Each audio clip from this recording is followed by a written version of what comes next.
que de tu amor, solo un destello de tu gloria en mi Señor. En un momento todo puedes transformar, mi vida has cambiado, Dios.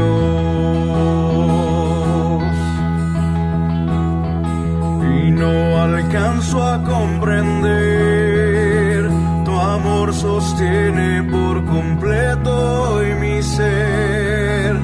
Tu gracia es sangre que mi vida transformó, borraste mi pasado, Dios. Tu amor es como fuego que arde en mi interior. Mi único anhelo, rendirte adoración. Con tu fuego lléname, que tu amor me atraiga al lugar donde tú estás. Quiero más de ti, Señor.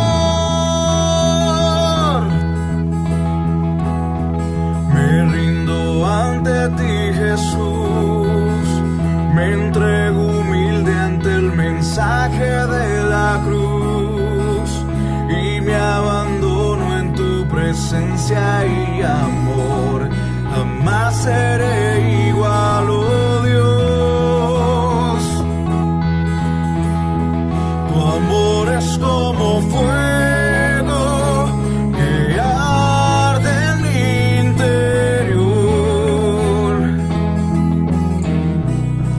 Mi único anhelo, rendirte adoración. Con tu fuego lléname, que tu amor me atraiga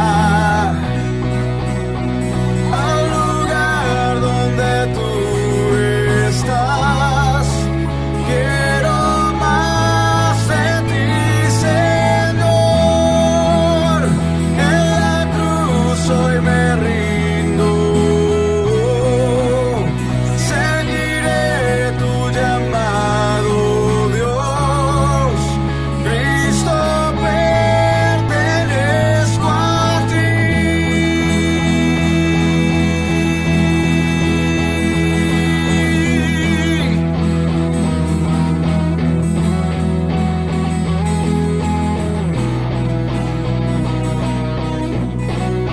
Pertenezco a ti, Dios.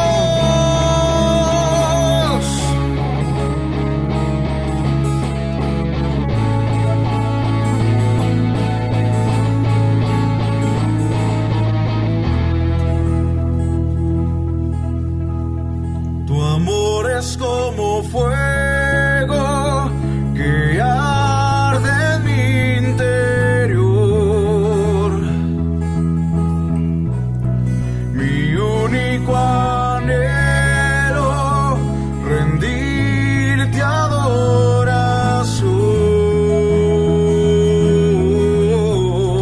Tu amor es como fuego que arde en mi interior.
un abrazo muy especial. Dios les continúe bendiciendo en esta noche maravillosa.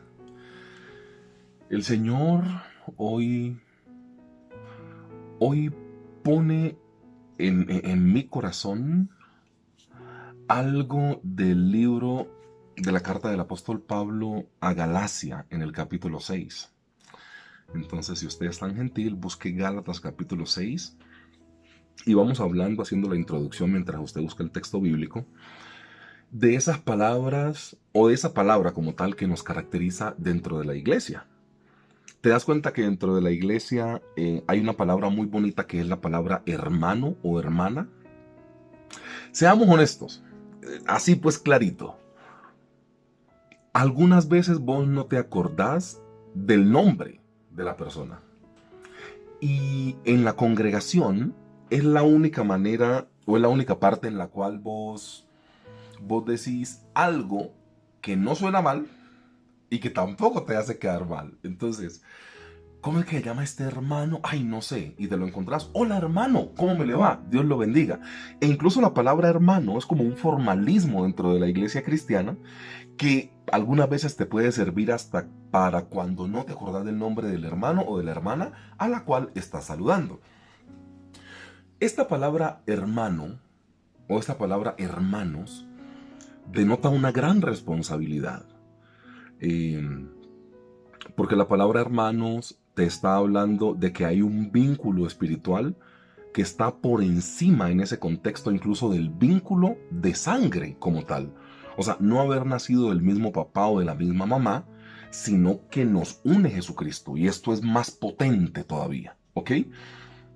Esto nos une de forma incluso amorosa, de forma sacrificial. Y yo veo en Gálatas capítulo 6 algo que el apóstol Pablo escribe y plantea, y yo creo que nos ha faltado entender.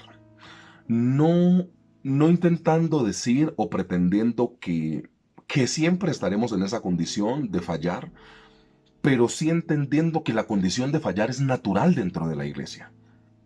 Y perdón que haga la introducción antes de la lectura, pero cuando haga la lectura, usted me va a entender. O sea, no entiendo por qué tanta sorpresa o tantos malos hábitos para poder resolver o atender el corazón de una persona que se ha equivocado. Cuando el apóstol Pablo, literalmente inspirado por el Espíritu Santo, dijo, esto es una condición que la iglesia siempre va a tener. El día que nosotros como comunidad de fe, antes de hacer la lectura digo esto, el día que nosotros como comunidad de fe entendamos que la síntesis bíblica tiene que ver con un carácter preventivo, o sea, restaurativo también, curativo también, pero es un carácter preventivo, el tema va a empezar a cambiar. Porque al final de la historia, que alguien falle a nosotros no debería sorprendernos. Y no es que esté dando carta abierta para que la gente falle y para que la gente peque, no estoy hablando de esto. Estoy hablando de que tenemos que normalizar estas cosas dentro de la iglesia, no porque yo esté invitando a la gente a que se equivoque a diario, sino porque la equivocación diaria va a llegar, según lo que está escrito en la Biblia. A mí me impacta cómo el Señor Jesús le dice a Judas, ve y haz lo que tienes que hacer. A mí me impacta cómo el Señor Jesús le dice a Pedro, hombre, Pedro, vos estás muy convencido que me amás y que vas a dar la vida por mí, pero antes de que el gallo cante me vas a haber negado 3 veces. Y Pedro no estaba convencido de eso, el Señor Jesús sí. O sea, antes de que llegase la equivocación, el Señor Jesús ya la sabía. La síntesis bíblica, antes de que llegue la equivocación, Dios ya la sabe y Dios ya la conoce. Entonces, si Dios no se sorprende y el objetivo es restaurar, por eso envía al Señor Jesús en la cruz, ¿por qué tú y yo le damos tan mal manejo a las equivocaciones de la gente? Hay gente literalmente que es muy negativa con esto de las equivocaciones y yo creo que es gente que se le olvida que ellos también pecan, que ellos también se equivocan y sobre todo se les olvida el Señor de dónde los sacó. Perdón, yo aquí no estoy haciendo una apología del delito o una apología de la fe. Estoy hablando de lo que el Señor Jesús siempre hizo. O sea, Pedro, yo sé que tú me vas a traicionar. Lo más importante después de que tú me traiciones, Pedro, es que no te alejes de mí, porque estando cerca a mí, yo te puedo restituir. Y después de que yo me muera, pues tú vas a ser el pastor de la iglesia por 12 o 14 años. O sea, de esto te estoy hablando. No le colocó una X, no lo tachó por haber pecado. Le dijo, yo sé antes que tú vas a pecar, yo sé que tú te vas a equivocar. Me voy a dedicar mejor como Jesús al proceso de tu restauración. Pero nosotros tenemos unos expertos, unos profesionales en poder matar al que se equivoca, como si ellos fueran santos. Yo te lo digo a título personal, antes de leer Gálatas capítulo 6, versículo 1, esa gente que siempre ve lo malo, que siempre critica, que está preguntando qué vamos a hacer con ese que se equivocó, cómo le ponemos disciplina, pero no me gusta, pero él falló, pero no, quitémosle la posibilidad porque mira que hizo esto, mira que hizo lo otro. Es gente que pensé algo y no lo iba a decir, pero sí lo voy a decir. Es gente que está más cerca del papel de Dios que de Satanás, porque el que condena es Satanás, el que abraza es Dios. Yo un día escuché una reflexión muy importante de Lucas capítulo 15 y tipificaban al hijo mayor de este padre de familia, de este hacendado, como el diablo, porque es el que te condena, porque es el que sabe algo de tu vida y después lo denuncia. Ustedes recuerdan que en Lucas capítulo 15, el hijo mayor, o sea, estamos hablando de la parábola, pues, o de la historia del hijo pródigo. El hijo mayor le dice, y cuando vino tu hijo, que ha consumido tus bienes con rameras. Quiere decir que él vio que su hermano se estaba equivocando, consumiendo los bienes del papá o la herencia con rameras, y se quedó callado hasta el momento específico para poder acusarlo. No lo restauró antes. Y ese es el papel del diablo. Esa era la postura de este predicador, ¿no? Había un Dios, había un diablo, y el hijo pródigo somos nosotros que pecamos. O sea, Dios es papá, el hombre de la historia, y el diablo es literalmente pues el hijo mayor en esta interpretación, o interpretación no, interpretación es solo una. En la aplicación que le daba este predicador decía, el hijo mayor tiene todas las características del diablo, no deja que papá te restaure. Y eso es lo que el diablo intenta hacer. El diablo es el que te acusa cuando sabe algún pecado tuyo. O sea, el papá lo abraza y le pone un anillo nuevo, un calzado nuevo, pero el diablo le señala, este gastó tu plata. Entonces, estamos más cerca del diablo cuando estamos con esa criticadera, con esa búsqueda de saber cómo hacemos, cómo, perdón por decirlo, pero cómo literalmente dañamos al otro. Perdón por decirlo así, pero cómo literalmente le fregamos la vida al otro cuando la vida en comunidad requiere gente espiritual. Cuando la vida en comunidad requiere entender que si Dios ya sabía que esa persona se iba a equivocar, porque de Dios nada se oculta, de Dios nada se esconde, Dios nos está utilizando como sus pies y sus manos en la tierra, como ese corazón que puede abrazar, no como ese corazón que quiere destruir. Al final de la historia, si una persona peca o se equivoca dentro de la iglesia y nosotros le condenamos, digamos de esa manera, y esa persona se aleja de la iglesia y esa persona se va para el infierno, o sea, ¿qué ganas con eso? ¿No te das cuenta que es Satanás quien está ganando un alma?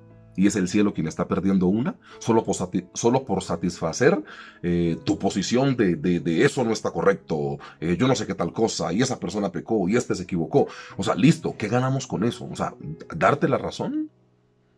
O sea, si al final lo que tú quieres es tener la razón, te la damos, pero restaura el corazón de la persona que se equivoca. Restaura el corazón. El Señor, o sea, al Señor Jesús en el patio del sacerdote, cuando lo niega 3 veces y le canta el gallo, al Señor Jesús la verdad no le está importando. Pedro, si ve Pedro que lo que yo le dije le salió, y usted estaba muy seguro mismo de que no me iba a negar, y mire, 3 veces me negó y el gallo le acaba de cantar. Si ve Pedrito, yo tenía la razón. O sea, ¿qué gana el Señor Jesús con eso? No gana nada. O sea, demostrarle al otro que tenía la razón. O sea, ¿qué ganas con eso? O sea, cuando ves que una persona va como para el despeñadero y tú dices, esa persona como que se va a equivocar, y al final la persona se equivoca y cae, o sea, lo que vas a satisfacer es tu ego de decir, ja, ¿sí ve? Yo se lo dije. Al final, ¿qué pasa si tú lo dijiste o no? ¿No te das cuenta que el no aplicarle un proceso correcto de restauración hace que esa persona se vaya para el infierno? ¿No crees que eso es más importante? El Señor Jesús no está interesado en decir, Pedro, ¿sí ve que yo se lo dije? El Señor Jesús está interesado en mirarlo Cuando la mirada de Pedro y la del Señor Jesús se cruzan, Él le aplica misericordia a través de la mirada. Por eso Él llora amargamente, saliendo del recinto, se arrepiente. Y después tenemos a ese Pedro escribiendo las epístolas. ¿Te das cuenta cómo funciona? De eso se trata, de esa mirada de amor. Yo no sé cuál es el afán de algunas personas siempre, de estar condenando a los otros, como si ellos fueran perfectos. Que el Señor nos ayude y nos libre de eso. Gálatas capítulo 6, yo creo que ya lo buscaron. Gálatas capítulo 6, y vamos a hablar de iglesia. Ese es el título de nosotros. Iglesia o asamblea o comunidad. La palabra que más se te acomode. Porque nosotros somos una iglesia. Por eso yo casi siempre digo, vamos al templo, vamos al lugar que Dios nos dio, vamos a congregarnos, vamos a la congregación, porque la iglesia en sí somos nosotros. Pero hablamos de iglesia, de comunidad o de asamblea, de congregación. O sea, ¿cómo vivir en eso? No os dejéis de congregar como muchos tienen por costumbre. La congregación presencial tiene un gran objetivo, y es que esto que vamos a tratar hoy sea soportado unos por otros. Si seguimos siempre congregándonos por internet, no tenemos que luchar con el carácter de los demás. Y así es muy fácil. Pero cuando tienes que ir a la iglesia, donde te encuentras con ese pastor que no te gusta mucho, donde sientes que un hermano, o sea, como que no le caes bien a un hermano, y ahí se va limando el corazón de cada uno. Esto es lo fundamental dentro de la congregación. O sea, el no os dejéis de congregar como muchos tienen por costumbre es eso. Es porque al final de la historia la vida en comunidad sí pule tu carácter. Es porque al final la vida en comunidad sí muestra lo mejor o hasta lo no tan positivo o lo peor de ti. Porque es que la vida en comunidad requiere trabajar con otro carácter. No únicamente darle clic a un computador o clic a un celular. Requiere que literalmente tú vayas y trabajes con ese carácter que desde niño se forjó en ti por equivocaciones o por aciertos, pero tienes que irlo a exponer. Y es en la iglesia donde ese carácter expuesto y esas cosas malas que tienen que ser salvaguardadas y estar en un lugar seguro. La iglesia es el lugar, sigo estando convencido, donde la gente puede mostrarse tal y como es y no tiene que ser juzgada, porque el Señor Jesús nunca lo haría. Él se dedicó más al proceso de restauración de Pedro a través de mirarle en el patio del sacerdote Anás, y no a juzgarle. Gálatas capítulo 6. Comunidad, iglesia, asamblea. De eso vamos a hablar. Cómo llevar nuestra vida en comunidad. Cómo ser una verdadera iglesia. Ese es nuestro título para hoy. Gálatas capítulo 6 dice: hermanos, si alguno fuere sorprendido en alguna falta, vosotros que sois espirituales, restauradle con espíritu de mansedumbre, considerándote a ti mismo, no sea que tú también seas tentado. Sobrellevad los unos las cargas de los otros y cumplid así la ley de Cristo. Versículo 3. Porque el que se cree ser algo, no siendo nada, a sí mismo se engaña. Así que cada uno someta a prueba su propia obra, entonces tendrá motivo de gloriarse solo respecto de sí mismo y no en otros. Porque cada uno llevará su propia carga. Versículo 6. El que es enseñado en la palabra, haga partícipe de todas las cosas buenas al que lo instruye. No os engañéis, Dios no puede ser burlado, pues todo lo que el hombre sembrare, eso también segará. Porque el que siembra para su carne, de la carne segará corrupción, mas el que siembra para el espíritu, del espíritu segará vida eterna. Versículo 9. No nos cansemos pues de hacer el bien, porque a su tiempo segaremos y no desmayamos, así que según tengamos oportunidad, hagamos bien a todos y mayormente a los de la familia de la fe. Ay, Dios mío. Comunidad, ¿no? O sea, cómo ser iglesia. Lo primero que muestra el texto bíblico es que tenés que tener un corazón sano. La primera palabra que vamos a trabajar hoy es corazón. ¿Cómo reaccionas ante el pecado de las personas? Vamos a hablar de pecado, ¿sabes por qué? Porque nosotros cuando al pecado le llamamos falla, alejarse de Dios, equivocación, le estamos como colocando pañitos de agua tibia a una realidad de la iglesia. Y es que la iglesia peca y se equivoca. ¿Sí me entiendes? O sea, pecado como tal. Pecado, el que te separa de Dios, ¿ok? Hablemos de la palabra pecado, así no nos guste mucho. Pero cuando una persona peca, es lo que está planificando Pablo acá, cuando escribe a Galacia, en el versículo 1, está hablando literalmente del corazón que debe tener la iglesia. Esto puede ser muy ilusorio, puede ser muy tonto incluso pensarlo, Yo me imagino a la gente en el templo que Dios nos dio, entrando quizá con lágrimas en sus mejillas, confesando sus pecados, y adentro los hermanos abrazándole. O sea, esa es la iglesia que yo me imagino. No estoy haciendo una apología del delito, del pecado, del que falla, del fallarle a Dios. No, no, no, no, entiéndame bien. Pero yo me imagino gente discerniendo espiritualmente en el templo, y que alguien llegue y que nada más le vean la cara y digan, hermano, te veo que estás mal, y que ese hermano pueda confesar su pecado, lo abrazamos entre todos y se acaba la discusión. Yo creo que esa es la iglesia con la cual el Señor Jesús sueña. Por eso, hablando de la palabra corazón, que es nuestro primer punto de predicación, el Señor Jesús, el apóstol Pablo dice: si alguien fuera sorprendido en alguna falta, vosotros que sois espirituales, estamos encargados de restaurar. Una de las preguntas que tiene un buen corazón, o que tiene como respuesta un buen corazón, es la capacidad de restaurar. O sea, Pablo está contando con que en la iglesia se va a fallar, sí, pero Pablo está seguro que la iglesia va a restaurar.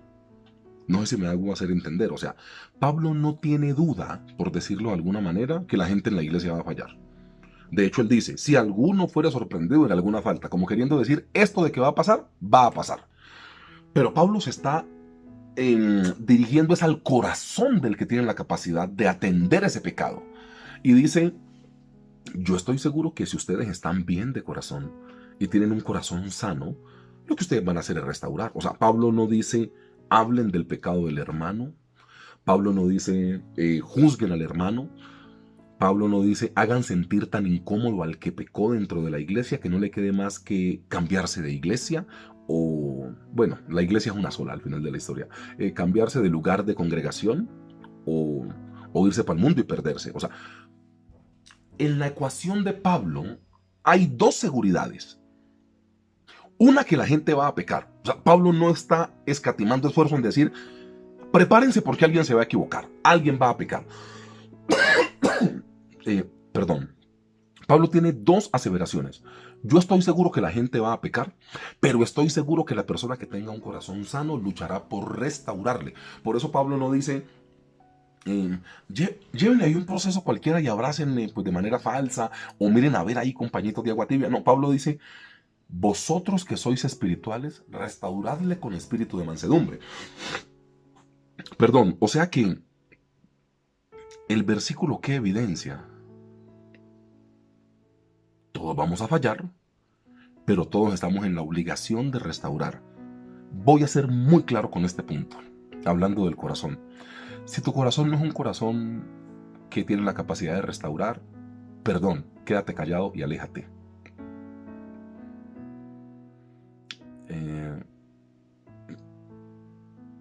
Yo estoy literalmente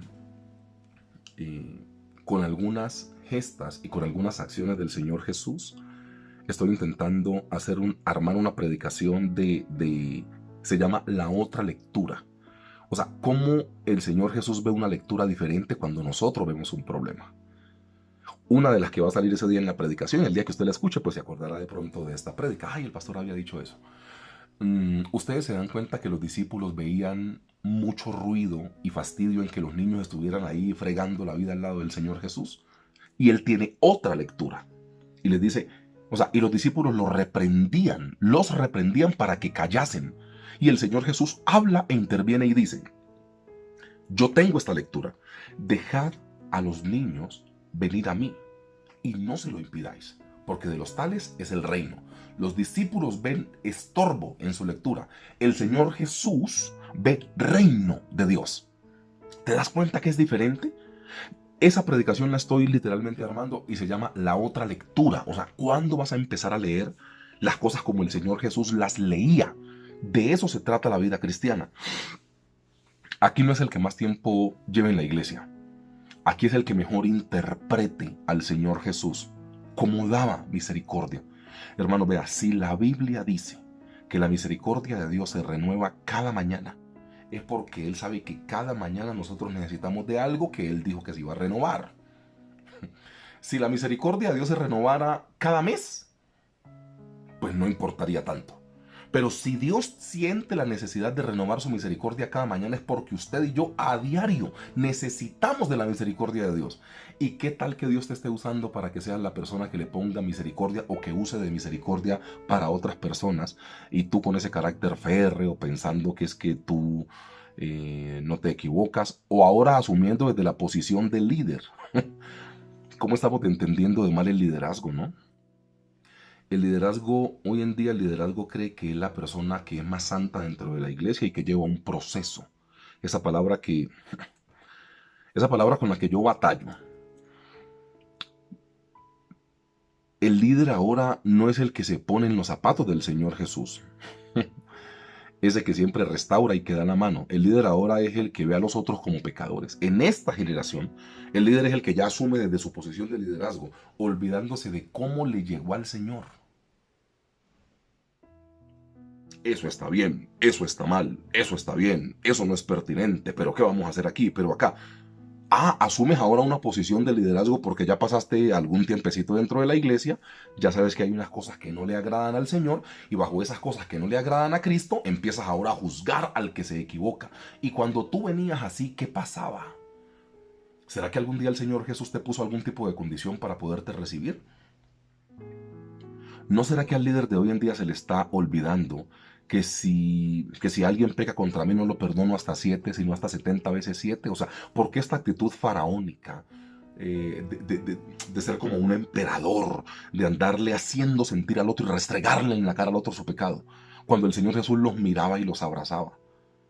Mujer encontrada en adulterio, venga mija, váyase y no peque más, no se preocupe, siga con su vida, tranquila. Pero la gente quería coger la piedra.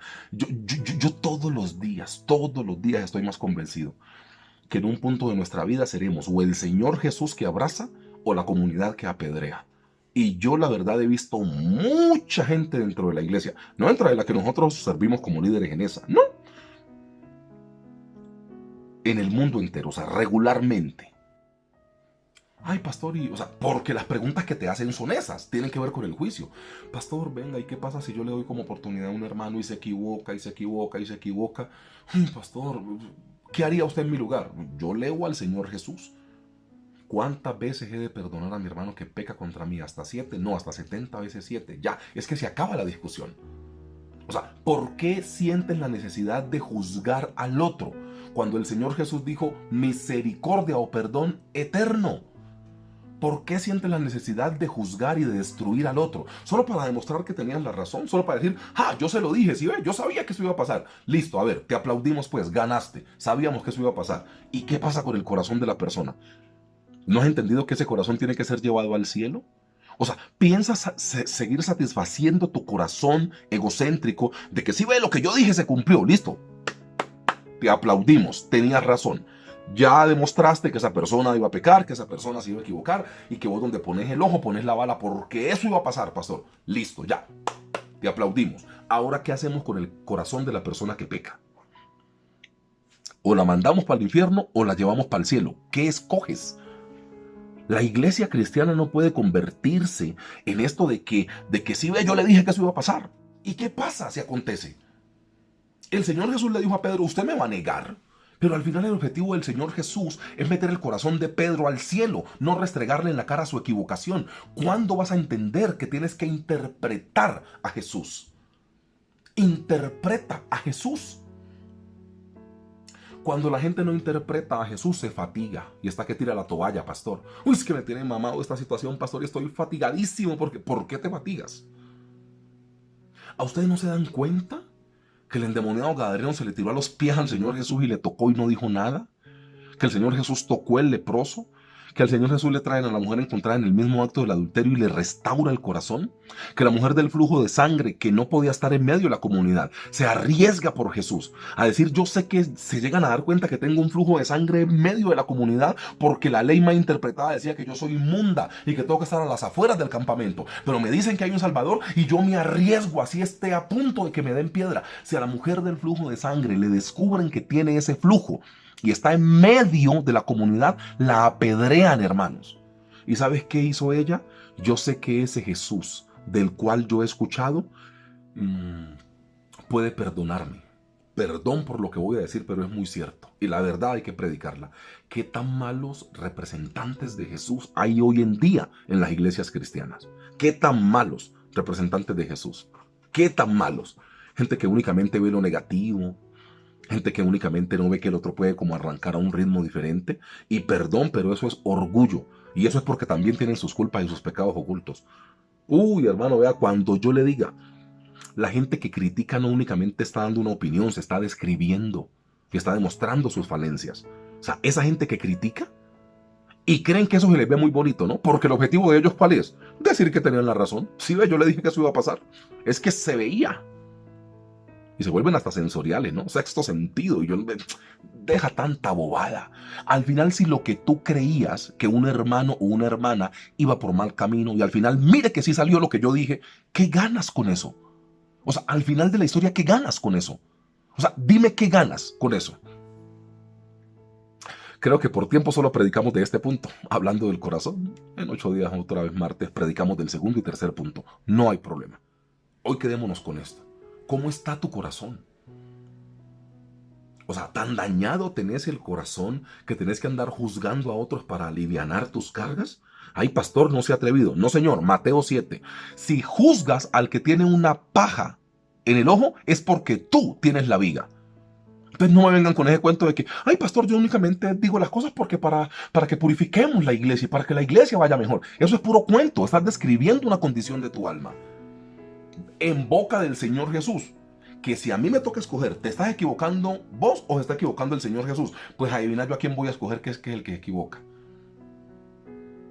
¿Por qué quieres mirar la paja que está en el ojo ajeno cuando tú tienes una viga? El que critica no está siendo solidario para poder blindar la iglesia, pastor, para que la gente crezca en santidad, pastor. Mentira, está describiendo una condición de su alma. El que critica no está describiendo una situación, se está describiendo al mismo. ¿Cuándo vas a entender que las personas se van a equivocar? Pablo dijo, las personas se van a equivocar. Yo todos los días que pienso en algunas personas que tienen como ese espíritu así raro, ese espíritu como el demonio de Tasmania en la caricatura esta que veíamos, es gente que siente la necesidad de dañar la paz y destruir todo.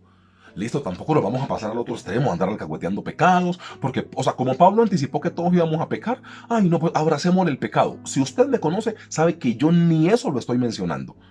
Estoy diciendo hay un pecado, yo estoy reconociendo que hay un pecado, pero restáurale.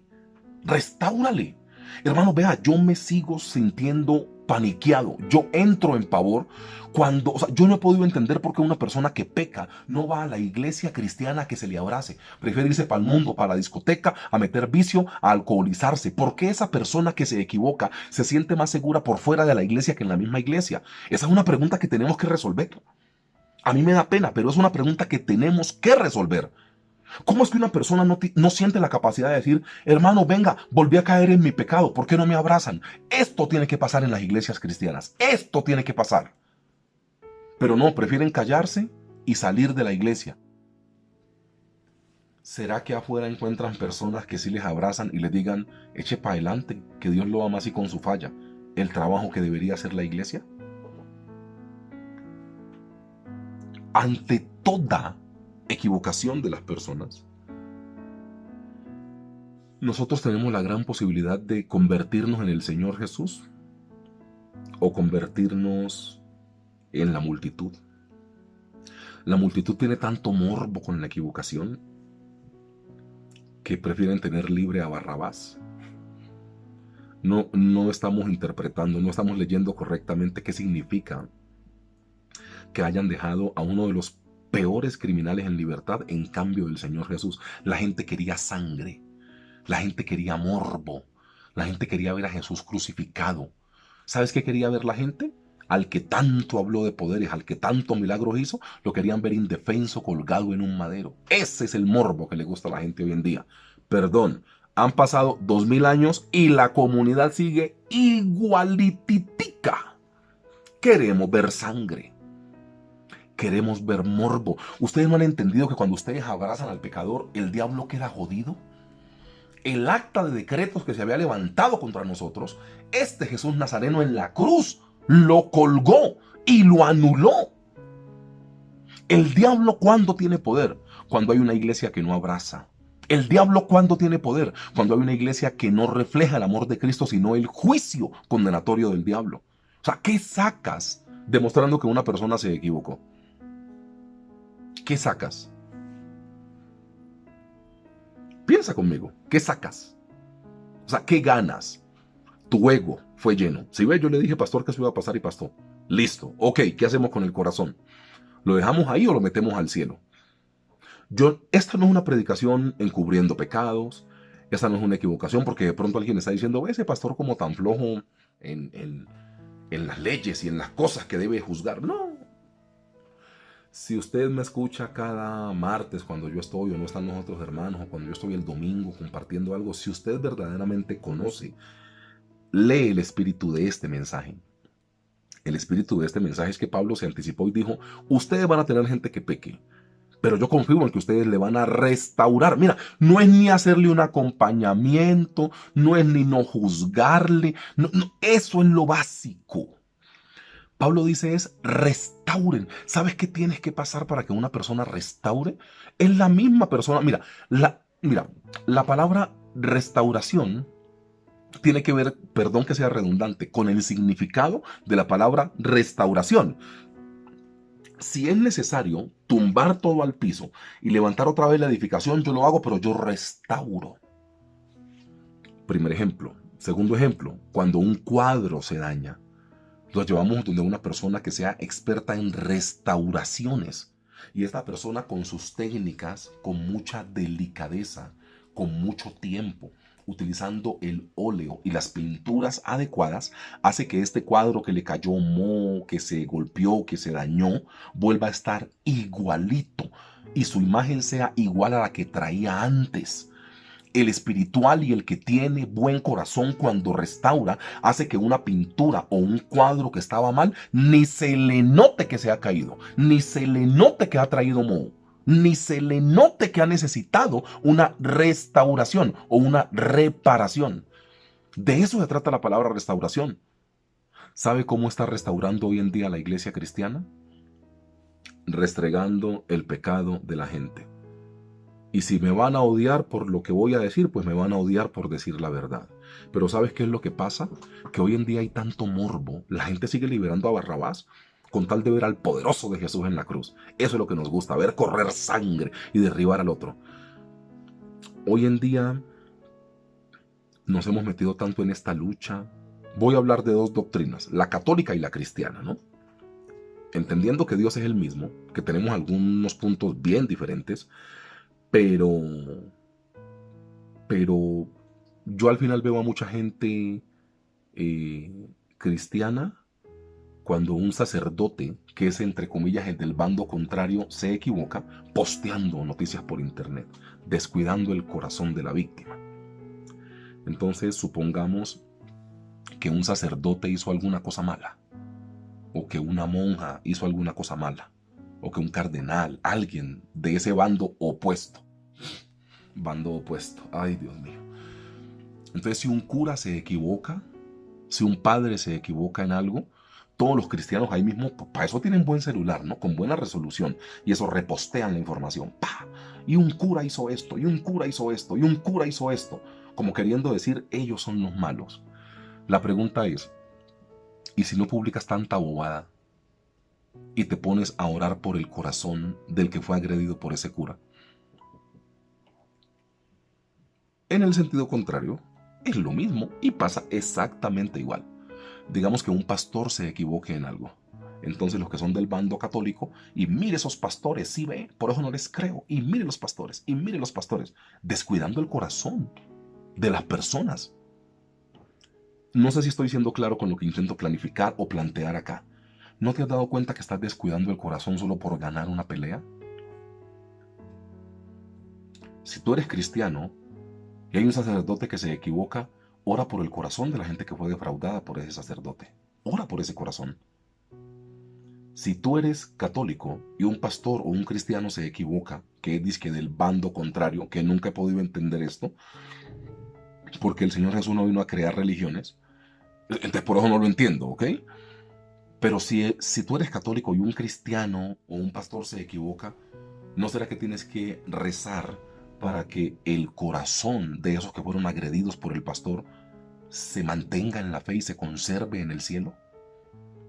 O sea, ¿cuándo vas a dejar de entender que el objetivo no es ganar una batalla? El objetivo no es ganar una batalla. El objetivo es restaurar un corazón. O sea, o sea, Pablo al final de la historia está hablando es a los que tienen la obligación de restaurar el corazón. Pablo dice, ¿hay alguien que va a caer? Ah, sí. Si alguien es sorprendido en alguna falta, pero de ahí para adelante Pablo se dedica únicamente a hablar al papel de la iglesia. Y el papel de la iglesia tiene que ser un papel de restauración. O sea, Pablo no se está centrando en el que se equivocó. Pablo se está centrando en la actitud que tiene la iglesia para poder restituir, para poder reparar, para poder restaurar ese corazón. Pablo no está hablando de que, ay, si ve, o sea, Pablo no dice en la epístola, si alguien es sorprendido en algún pecado, pónganle esta disciplina, háganlo sentir mal, que por favor yo no sé qué tal cosa, siéntelo por un momento, yo no sé qué, háganle esto, háganle lo otro, escarnio público, apedréenlo. Pablo ni se está concentrando en el pecador. Él pone el pecador para poder reflejar una falencia y una carencia que tiene la iglesia, que es la capacidad de poder restaurar. Por eso nosotros siempre queremos ganar la batalla. Ah, si ves, yo se lo dije. Y con orgullo decimos, ah, es que yo no me equivoco. Yo donde pongo el ojo pongo la bala. Ok, pues, listo, no te equivocaste. ¿Qué pasa con el corazón de la persona que peca y se equivoca? ¿No crees que esto es más importante que otra cosa? Al final yo creo que hoy la palabra del Señor te está diciendo, hablando de tu corazón, si quieres ganar la batalla y decir que lo que tú dijiste se predijo y salió, gánala. Gánala. Si quieres ganar, ganaste. La pregunta que te hace hoy la Biblia es ¿cuándo te vas a, dedicar a restaurar corazones como Pablo mandó a la iglesia en Galacia? ¿Cuándo? O sea, ¿cuándo vas a empezar a decir, si esta persona se equivocó, venga, yo voy a orar por la persona? Pero te das cuenta que nosotros seguimos siendo muy morbosos. Nosotros seguimos siendo muy morbosos. Por eso creemos que los pecados o las equivocaciones de los hijos de los pastores valen más, ¿no? Eso demuestra morbo. Hago una pregunta. Si una hija de un pastor, no sé, o un hijo de un pastor tiene 17 años y peca y se equivoca y se embaraza a temprana edad o lo que sea que haya pasado, ¿ese pecado es mayor porque es el hijo del pastor o la hija de la pastora? No. La lectura desde afuera es una adolescente o un adolescente que se equivocó. Pero te das cuenta que le ponemos un poco más de sazón si decimos, y es que el hijo del pastor. O sea, ahí suena un poco más fuerte. ¿Te das cuenta? Te gusta ver correr sangre. Por eso escogiste a Barrabás. Porque venga, le digo una cosa. Ese que dijo que derribaba el templo en 3 días y volvía y lo construía, ese que hizo milagros, ese que sanó, verlo por debajeado, o sea, colocarlo por debajo de Barrabás y verlo crucificado para que demuestre su poder, para eso se necesita bueno, se necesita mucho morbo en la mente y en el corazón. Dejémoslo así mejor. Sigues escogiendo a Barrabás porque te gusta ver sufrir a la gente. Y hoy, 2000 años después, seguimos escogiendo a Barrabás. Liberamos lo que sea, con tal de que ese que dijo que era muy santo y muy justo, para demostrarle que pecó. La pregunta sigue siendo la misma. ¿Y qué ganas con eso? Listo. Si ve lo que yo le dije salió. Listo. Ganaste. Ya te aplaudimos. Dedícate ahora al corazón de la persona. Es que la vida cristiana no es una demostración de que lo que yo dije salió. ¿Eso para qué? ¿No es que el diablo es el que gana? ¿No será que necesitas es aprender a restaurar el corazón de las personas? La vida en iglesia, la vida en asamblea, la vida en comunidad, la vida en congregación, que es nuestro título, necesita de tu buen corazón. Oramos. Papá, gracias te damos por el milagro de estar vivos. Y el hecho de estar vivos significa que tu misericordia se ha posado sobre nosotros. En te cardiri seili que amo, uk necroili beiri seili que aquí. Señor, ayúdanos a parecernos a ti, no al enemigo. Gracias por tu abrazo, Señor Jesús. Gracias porque no nos enseñaste a condenar, sino a amar al necesitado. Gracias porque tú podías bajarte de la cruz y al final hacer una demostración y un show público de que tú eras poderoso y de la cruz podías bajarte, pero tú preferiste ser humillado y que la gente creyese que ellos tenían la razón. Matamos al poderoso. Pero tú estabas cumpliendo con el objetivo de papá, que era poder sacrificarte y dar redención y vida a todos los mortales. Gracias por ello. Tú lo dijiste. ¿Tú no crees que yo puedo clamar a papá y manda unas legiones y me protegen? Cuando te están tomando a ti por preso en el huerto de Getsemaní. En el monte tú dijiste, yo clamo por una legión y llega una legión de ángeles a protegerme. Pero mi objetivo no es ganar la discusión ni demostrar que soy poderoso. Mi objetivo es ir a la cruz, sacrificarme para que otros tengan vida eterna. Iglesia, hoy el Señor Jesús te llama a que así no tengas mucho la razón, así no te aplaudan mucho, tú puedas reflejar a este Jesús que abraza al que peca. Padre Celestial, yo sigo luchando con la misma idea. Y es que las personas que algún día van a pecar y algún día se van a equivocar, puedan llegar a la iglesia porque ese se convierte en su lugar seguro. Y claro que vamos a tener un proceso de restricción en algunas cosas, pero siempre la persona va a ser restaurada. Yo sueño con esto. Yo creo que el lugar que tú nos diste, Padre Celestial, para poder congregarnos con libertad, tiene que ver con esto, con que la gente pueda confesar su pecado, si se quiere, públicamente, y nosotros como congregación podamos abrazarle con total libertad y decirle, tu pecado nos duele también a nosotros. Tu pecado nos aleja también de Cristo a nosotros y por eso necesitamos todos tomarnos de la mano y salir adelante. En el nombre glorioso de Cristo Jesús, nuestra vida ponemos delante de ti, Padre Celestial. Amén y amén. Dios les bendiga, amada congregación. Sigan amando al Señor. Sigan amando al Señor. Y si algún día se equivocan y pecan, consideren que la iglesia está hecha para eso, para poder restaurar al que en algún momento de flaqueza pudo caer. La iglesia necesita restaurar, no juzgar. No es alcahuetería de pecados. No tiene que ver con esto. Tiene que ver con abrazar al que algún día hizo algo malo. Dios les bendiga, pueblo. Les amamos mucho.